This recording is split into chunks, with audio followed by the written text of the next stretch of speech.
നടൻ സലിം കുമാറിന്റെ പേരിൽ സോഷ്യൽ മീഡിയയിൽ നടക്കുന്ന വ്യാജ പ്രചരണത്തിൽ അതിവേഗ നടപടിയുമായി കേരള പോലീസ്. സംഭവത്തിൽ അന്വേഷണം ആരംഭിച്ചു. വ്യാജ പോസ്റ്ററുകൾ സോഷ്യൽ മീഡിയയിൽ പ്രചരിപ്പിക്കുന്നവർക്കെതിരെ നിയമ നടപടി സ്വീകരിക്കുമെന്ന് പോലീസ് അറിയിച്ചു. നടനും തൃശൂരിൽ നിന്നുള്ള എംപിയും കേന്ദ്ര സഹമന്ത്രിയുമായ സുരേഷ് ഗോപിക്കെതിരെ തന്റെ പേരിൽ പ്രചരിച്ച പോസ്റ്ററുകൾ വ്യാജമാണെന്നും അങ്ങനെ താൻ പറഞ്ഞിട്ടില്ലെന്നും മുൻപ് സലിം കുമാർ പ്രതികരിച്ചിരുന്നു.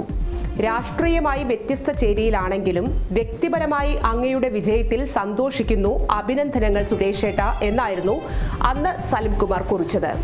തൃശൂരിൽ സുരേഷ് ഗോപി ജയിച്ചതിന് എതിരെ സലിം കുമാർ പറഞ്ഞതെന്ന തരത്തിലായിരുന്നു ഈ പോസ്റ്റ് പ്രചരിച്ചത്. എനിക്ക് സഹോദര തുല്യനായ സുരേഷ് ഗോപിയെ അപകീർത്തിപ്പെടുത്തുന്ന രീതിയിലുള്ള ഒരു പോസ്റ്റ് സാമൂഹ്യ മാധ്യമത്തിലൂടെ പരക്കുന്നുണ്ട്. എനിക്ക് ഈ പോസ്റ്റുമായി യാതൊരു ബന്ധമില്ല. പല കാര്യങ്ങൾക്കും എന്റെ ചിത്രങ്ങൾ ട്രോളന്മാർ ഉപയോഗിക്കാറുണ്ട്.